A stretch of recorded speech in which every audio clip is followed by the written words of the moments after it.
ఇక్కడ ధర్నా చేయడానికి ఎంతసేపు సహకరించండి.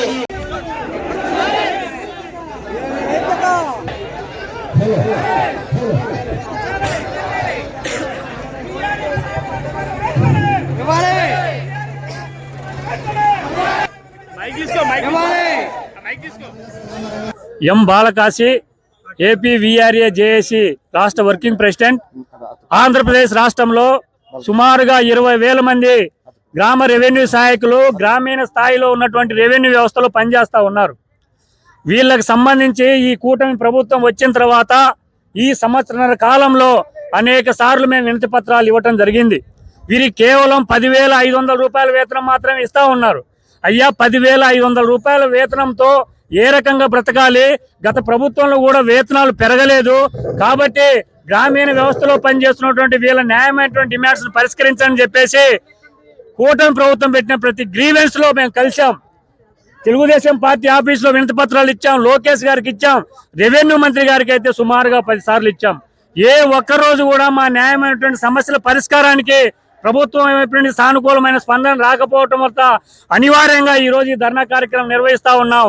మేము అడిగేది తెలంగాణ తరహాలో ఇక్కడ ఉన్నటువంటి వీఆర్ఎలందరికీ పే స్కేల్ అమలు చేయాలని, అదేవిధంగా నామినీలుగా పనిచేస్తున్నటువంటి వీఆర్ఎలందరినీ కూడా నియమించాలని, అదేవిధంగా కారుణ నియామకాలు చేపట్టాలని, అర్హులందరికీ ప్రమోషన్స్ ఇవ్వాలని చెప్పేసి మేము డిమాండ్ చేస్తా ఉన్నాం. ఇదే విషయాన్ని సిసిఎల్ అధికారులు కూడా అనేక సార్లు చెప్పి ఉన్నాం. కాబట్టి రాష్ట్రంలో పనిచేస్తున్నటువంటి వీఆర్ఏలకు సంబంధించి ప్రధానమైన డిమాండ్స్ పరిష్కరించకపోతే రాబోయే కాలంలో వీఆర్ఏలు అందరూ నిరవధిక సమ్మెలో కూడా వెళ్ళడానికి సిద్ధంగా ఉన్నారని చెప్పేసి మేము ప్రభుత్వానికి ఇక్కడ అధికార యంత్రానికి తెలియజేస్తా ఉన్నాం.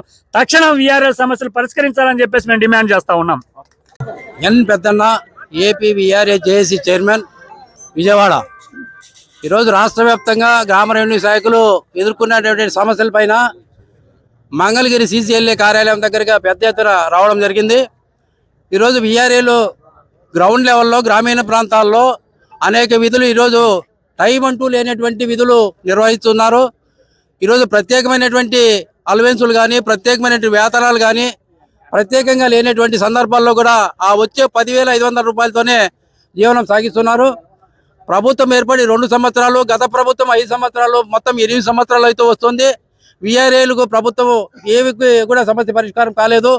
కొత్త ప్రభుత్వం వచ్చిన తర్వాత, ఎన్డీఏ ప్రభుత్వం వచ్చిన తర్వాత అనేక దఫాలుగా పాదయాత్రలో లోకేష్ గారికి సంబంధించే, డిప్యూటీ ముఖ్యమంత్రి గారికి సంబంధించే, ముఖ్యమంత్రి గారికి సంబంధించే రెవెన్యూ శాఖ మంత్రులకు అనేక విన్నపాలు, అనేక రిప్రజెంటేషన్లు ఇవ్వడం జరిగింది. అయితే ప్రభుత్వం మాత్రం స్పందించేటువంటి అవకాశం లేదు. గ్రామ రెవెన్యూ శాఖలు ఎదుర్కొనేటువంటి బాధ, కష్టము, కడుపు కోతతో ఈరోజు మంగళగిరి రాజధానికి వచ్చేటువంటి అవకాశం వచ్చింది. ఇప్పటికైనా ప్రభుత్వం స్పందించాలనేటువంటి దాంట్లో మేము డిమాండ్ చేస్తున్నాం. పక్క రాష్ట్రం తెలంగాణ రాష్ట్రంలో పే స్కేల్ ఇచ్చారు. ఈరోజు ఉండబడినటువంటి వీఆర్ఏలకంతా 18,000 మందికి ఈరోజు పే స్కేల్ ఇచ్చి పూర్తికాల ఉద్యోగులుగా నియమించినారు. అక్కడ అదే పద్ధతుల్లో తెలంగాణ రాష్ట్రంలో ఇచ్చిండే పే స్కేల్ 81, 85 జీవోల ప్రకారంగా ఆంధ్రప్రదేశ్లో కూడా జీవోలు ఇచ్చి సంబంధించినటువంటి పే స్కేల్ ఇవ్వాలని చెప్పనేసి మేము ప్రధానంగా డిమాండ్ చేస్తున్నాం. ఆ డిమాండ్ అమలు కాకపోతే రాష్ట్ర వ్యాప్తంగా 26 జిల్లాల్లో పెద్ద ఎత్తున ప్రభుత్వానికి వ్యతిరేకంగా సమ్మె చేయడానికి సిద్ధపడతామని చెప్పని సందర్భంగా ప్రభుత్వాన్ని హెచ్చరించడమైంది. నా పేరు అంజీ, జేఏసీ వైస్ చైర్మన్. ఈరోజు మాకు వీఆర్ఏలకు సంబంధించేసి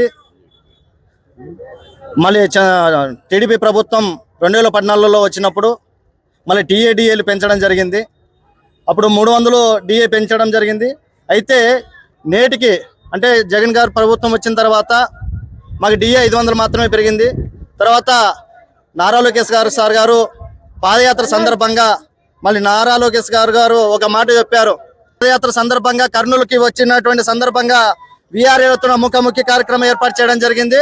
ఆ కార్యక్రమం చేసినప్పుడు మళ్ళీ ఆ వీఆర్ఏల సమావేశంలోన చెప్పినటువంటి మాట ఏంటంటే, ఒక్కొక్క వీఆర్ఏతోన వైసీపీ ప్రభుత్వము 23,000 రూపాయలు రికవరీ చేయడం జరిగింది. కాబట్టి ఖచ్చితంగా ఆ రికవరీ ఎన్నికిచ్చేసి టీఏడిఎల్ కొనసాగిస్తామని చెప్పారు. నామినీగా ఉన్నటువంటి వీఆర్ఏలను యథావిధంగా పాత పద్ధతిలోనే కొనసాగిస్తామని చెప్పారు. అదేవిధంగా జీతాలు మళ్ళీ మన ప్రభుత్వంలోనే 10,000 రూపాయలు మాత్రమే పెంచడం జరిగింది. వైసీపీ ప్రభుత్వంలో పెంచలేదు. కాబట్టి మన కూటమి ప్రభుత్వం వచ్చిన వెంటనే మళ్ళీ 10,000 ఉండేటువంటిది కాస్త మీరు అడుగుతున్నటువంటి 21,000 రూపాయల డిమాండ్ని ఖచ్చితంగా పెంచడానికి మేము ప్రయత్నం చేశామని చెప్పారు. అయితే ఆయన చెప్పినటువంటి మాటల్లో నా ప్రమోషన్లో పే స్కేల్ అనేటువంటిది ఇక్కడే తెలంగాణలో నా పే స్కేల్ ఇచ్చారు, ఇక్కడ కూడా పే స్కేల్ ఇవ్వడానికి మేము ప్రయత్నం చేశామని చెప్పేసి ఆ రోజు మాట చెప్పడం జరిగింది. అయితే ఆ మాటలోన ఏ విధంగా ఈ రోజు సంవత్సరం పాటు మాకు టైం ఇవ్వని చెప్పేసి ఆ రోజు చెప్పినటువంటి మాటలు